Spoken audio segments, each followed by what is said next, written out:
এয়া পুখুৰীত মাছ মাৰি আছে, মাছ মাৰা চাবলৈ আহিলোঁ। এতিয়া এই মাছ মাৰি আছে, বিৰাট ডাঙৰ পুখুৰী। এনেকৈ ডাঙৰ জালেৰে মাছখিনি টানি টানি আনিছে আৰু এই চাইডৰ ফালে এনেকৈ টানি আনি কিনে মাছখিনি তুলি আনিছে। ডাঙৰ পুখুৰী হয়, এনেকৈ ডাক হয়, ডাকত সিহঁতে কিনি লৈছে, কিনি লৈ কিনে এনেকৈ মাছ দিছিল সৰুতে। এতিয়া এনেকৈ তুলি কিনে বিক্ৰী কৰিব আৰু মই তাকে চালোঁ আজি। মাছখিনি এনেকৈ টানি অনা হৈছে। সৰু ডাঙৰ গোটেইখিনি মাছে তুলিছে, সৰুখিনি ওপৰত আছে আৰু ডাঙৰখিনি তলত আছে। চায়ে কিবা এটা ভাল লাগিল, তাকে চাই মই ৰৈ গ'লোঁ। এতিয়া এই মাছ তোলা চাইছে, ভাত বনাব সময় হৈছে, কিন্তু চাই কিনে মই ৰৈয়ে গ'লোঁ। এতিয়া মাছখিনি হ'বই আৰু তোলা। এয়া মাছখিনি তোলা হৈ গ'ল। এই তোলা জালখনৰ পৰা এই তাত বেলেগ এখন সিহঁত ভৰাইছে, মাছখিনি সোমাই ল'ব আৰু এবাৰ বোলে টানিব সিহঁতে। পোনা মাছ দিছিল, এতিয়া অলপ ডাঙৰ হ'ল, সৰুৱে ডাঙৰে এইখিনি বিক্ৰী কৰি দিব।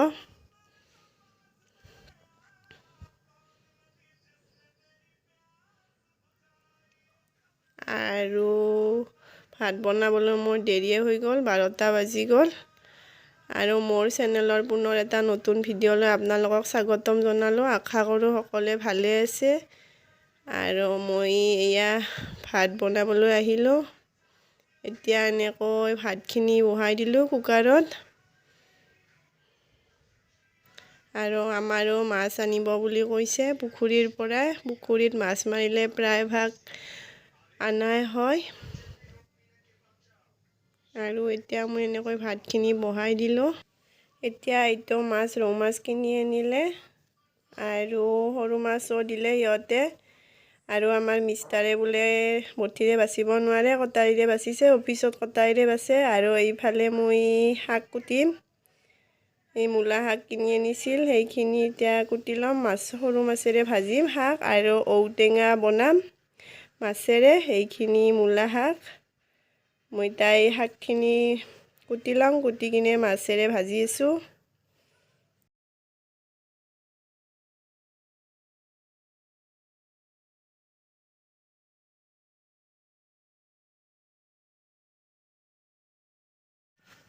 আৰু ঘৰৰে ঔটেঙা পাৰি আনিলে আৰু মই ডাঙৰ মাছটো বাছি আনিলোঁ আৰু সৰুখিনি আমাৰ মিষ্টাৰে বাছি আছে, মোৰ পলম হোৱাৰ কাৰণে বাচিলে। আৰু এয়া নিমখ হালধি সানি ল'লোঁ মাছখিনিত, এনেকৈ নিমখ হালধি সানি ল'লোঁ।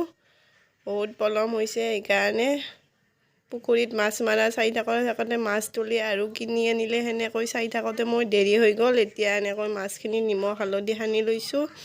সানি লৈ গেছৰ ওপৰত কড়াইটো পাতি দিছোঁ, তেল দিলোঁ। এতিয়া এনেকৈ তেলখিনি দি দিলোঁ।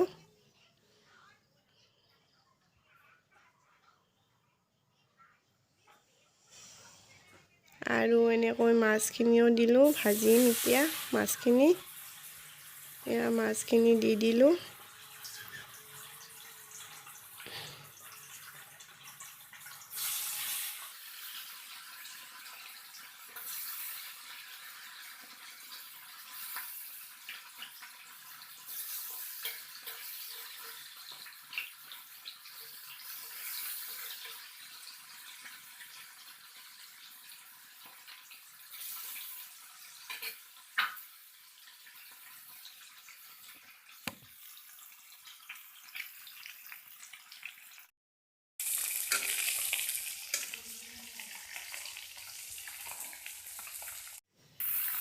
আৰু সেইখিনি মাছ ভজা হোৱাৰ পিছত আৰু এয়া মাথাখিনি আৰু এনেকৈ দিলোঁ।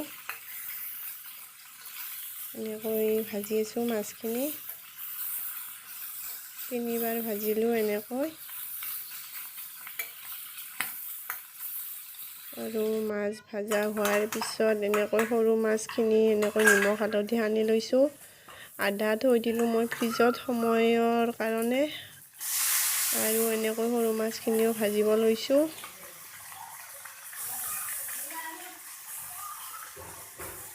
নিমখ হালধি সানি কিনে ফ্ৰিজত থলোঁ অলপ।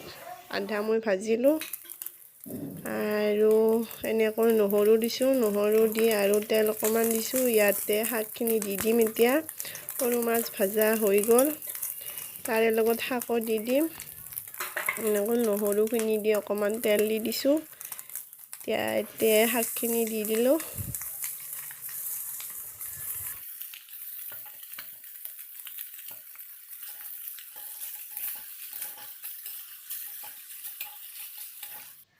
আৰু এনেকৈ শাকখিনি বহাই দিয়া হৈ গ'ল এতিয়া নিমখ দিলোঁ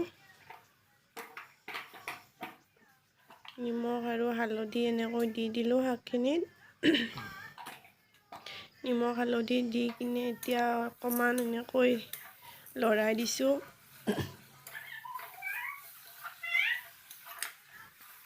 আৰু টেঙাৰ আঞ্জা বনাবলৈ আছেই এতিয়া এনেকৈ শাকখিনি দিলোঁ আৰু এনেকৈ লৰাই দি উঠি কিনে ঢকনিখন দি দিলোঁ আৰু এইফালে আৰু সৰু মাছ দিয়া আছে সেইখিনি ভাজি আছোঁ সেইটো কেৰাহীত ডাঙৰখিনি ভজা হোৱাৰ পিছত সৰুখিনিও ভাজি ল'লোঁ সেইটো কেৰাহীতে আৰু এইফালে শাকখিনি আৰু ঢকনিখন গুচাই দি অকণমান এনেকৈ থেতেলাই দিলোঁ তেতিয়া খাই ভাল লাগে এনেকৈ শাকখিনি থেতেলাই দিলোঁ আৰু অলপ পিছত শাকখিনি হৈয়ে যাব আৰু এইফালে মই ঔটেঙা এনেকৈ সৰু সৰুকৈ কাটি লৈছোঁ এইখিনি ঔটেঙা এনেকৈ কাটি লৈ কিনে এনেকৈ গৰম পানী দি দিছোঁ শলকান হোৱাৰ কাৰণে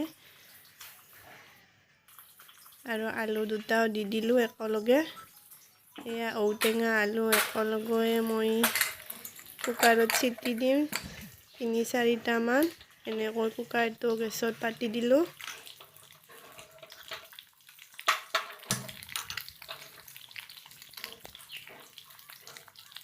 আৰু এনেকৈ এইফালেও মাছ ভাজি আছোঁ এই সৰুখিনি ভজা হৈ গ'ল আৰু এইখিনি ডাঙৰ মাছ আছিল সেইখিনিও ভাজি ল'লোঁ কুকাৰত এনেকৈ ঔটেঙাখিনি দি দিলোঁ ঔটেঙাখিনি হৈ মিনি এইখিনি মাছ ভাজা হৈ যাব মোৰ আৰু এইখিনি মাছ ভাজা হৈ গ'ল মোৰ আৰু এতিয়া এনেকৈ তেল দি দিলোঁ কেৰাহীত আৰু গেছটো মই কমাই থৈ দিছোঁ আৰু এই কুকাৰত চিটি যোৱা ঔটেঙা আৰু আলুখিনি কুকাৰৰ পৰা উলিয়াই ল'লোঁ এইখিনি কুকাৰত দিয়া ঔটেঙা আৰু আলু আৰু শাকখিনিও হৈ গ'ল এইখিনি শাকখিনিও হৈ গ'ল এতিয়া এনেকৈ ঢকনি দি কিনে শাকখিনি নমাই থৈ দিলোঁ শাকখিনি আৰু কুকাৰত চিটি দিয়া ঔটেঙাৰ পানীখিনি মই ইফালে গৰম হ'বলৈ দিলোঁ অকণমান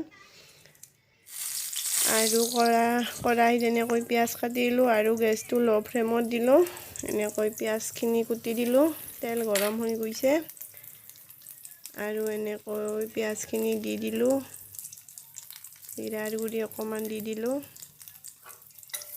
আৰু পিঁয়াজখিনি এনেকৈ অলপ ৰঙচুৱা হোৱাকৈ ভাজি ল'লোঁ ভাজি লৈ এতিয়া মই আলুখিনি দি দিম এইখিনি আলুখিনি দি দিলোঁ এতিয়া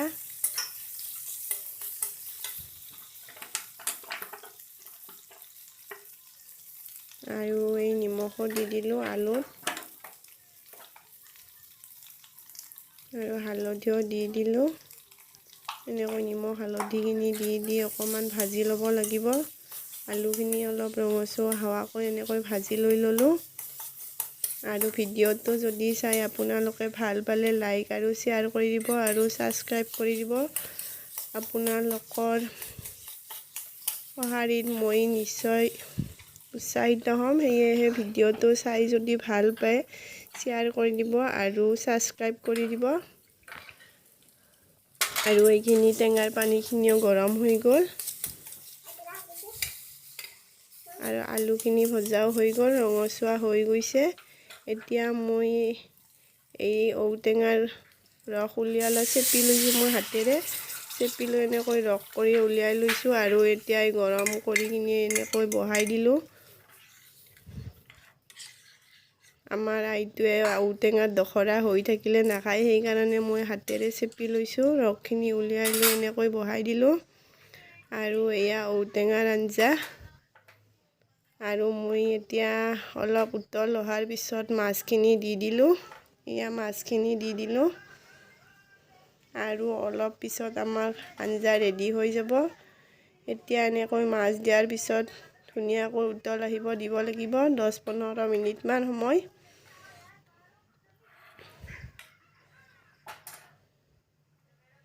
গৰমৰ দিনত এনেকৈ জুতি লগা এখন টেঙাৰ আঞ্জা পালে আৰু কি লাগে, এনেকৈ খাই চাবচোন, বহুত ভাল লাগে গৰমৰ দিনত। আৰু আঞ্জা এনেকৈ উতল আহি গ'ল ধুনীয়াকৈ। আৰু মোৰ আঞ্জা এতিয়া ৰেডি হৈ গ'ল খাবৰ কাৰণে। এইখিনি আঞ্জা হৈ গ'ল।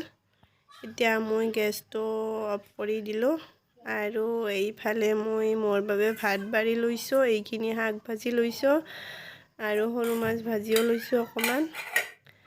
আৰু এতিয়া টেঙাৰ আঞ্জা ল'ম আৰু এয়া টেঙাৰ আঞ্জা লৈ ল'লোঁ। মাছৰ মূৰা এটা ল'লোঁ আৰু এপিচ মাছ ল'লোঁ। এতিয়া এয়া টেঙাৰ আঞ্জা এতিয়া আৰু খাব লাগে।